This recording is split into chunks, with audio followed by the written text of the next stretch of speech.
Hi there and welcome along.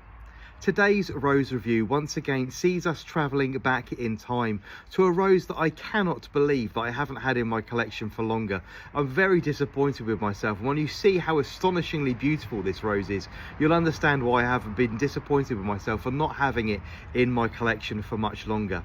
Bred and introduced by David Austin Roses in 2002, this absolutely stunner is the Spirit of Freedom. Available here in the UK and worldwide, this particular rose can be grown in several different forms. You can grow this as a large statement or standalone shrub, where it's going to reach around 4 to 4.5 feet wide and around 4 to 4.5 feet tall. Or if you wanted to, you can grow this as a short climber. Recommended really for those of you growing in the US because of its size. You're going to get a much longer growing season in many places in the United States than we do here in the UK. So you can grow this as a short climber reaching around 8 to 10 feet. You can grow this on a pillar, post, maybe an obelisk, or if you wanted to fan train this up a wall. But this is the Spirit of Freedom, and it is absolutely sublime. I mean, look at that flower. I've been doing this for a long time. This is probably about my 120th rose review now. Not many roses stop me in my tracks and really make my ears prick up and make me pay attention, but just look at the size of the flower on this one. The Spirit of Freedom, so launched in 2002, has a staggering 200, I'm going to bring that in close for you, 200 petals in that flower itself.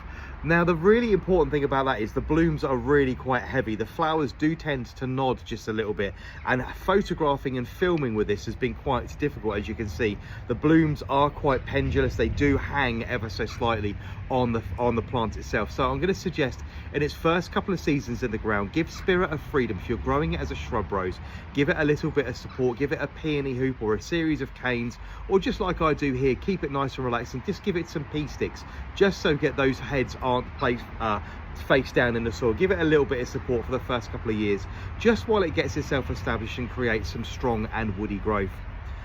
Starting flowering in early to mid-June, this particular rose is going to flower it all the way through to the end of September, producing wave after wave of these enormous, really showy and incredibly opulent blooms.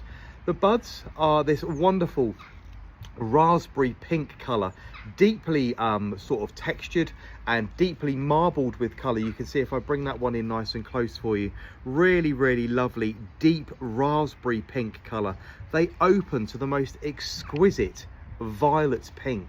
It fades out slightly with age. I'm moving these around a little bit so you can see most of what I can see, but they really are astonishingly beautiful. The kind of rose that you'll want to cut, the kind of rose that you're going to want to bring into the house, and it is the kind of rose that is going to cut really well. Unfortunately, because of this enormous petal count, it does tend to ball up ever so slightly. So if the blooms do get wet, I would advise you go out and pick them and bring them into the house, because these outer petals, once they get wet, they're going to ball up and really make the plant struggle to open these enormous flowers with that 200 petal count. The flower is made up very much of an old rose. So you've got a deep rosetted bowl around the outside, and then those hundreds of petals packed right into the very center. There's very little room there. However, much like a modern hybrid tea or floribunda, the petals are really quite thick and waxy, which means it holds its fragrance really well. I just can't get over how pretty this rose is. So I'm very disappointed that I haven't had this one in my collection for longer. It's just so very pretty. Cut and brought into the house, the blooms are going to last for about 3 or 4 days, which is not too bad considering this is a rose for being outside. It's not a rose for cutting and bringing into the house, but it will bring into the house quite nicely and fill a room with fragrance. The fragrance on this one is really rather good. It's old rose with very slight accents of myrrh, but really for me it's the huge essence of citrus in this one. You're talking about fresh clementines and fresh grapefruits. It's really very fresh and clean on the palate, but with those upper sweeter notes of myrrh and old rose right in the background. Oh, it is absolutely delectable. I'm really pleased that I now have this rose. Fragrance wise, I'm going to be rating this as a 6 on my 10-star fragrance review. This is hardy zones 4 through to 11, so suitable for going in a multitude of different aspects. The Spirit of Freedom is going to need full sun, so don't be confused and plant this one in partial shade. It is one that's going to need a lot of sunlight. Also, make sure you give it plenty of mulch and plenty of water, because these huge blooms take a massive amount of energy for the plant to actually produce. Often produced on sprays, you can see 3 and 4 to a head. That's really got some weight to it. This one here was just 3, but really very pretty. So this is the Spirit of Freedom from David Austin Roses, launched in 2002.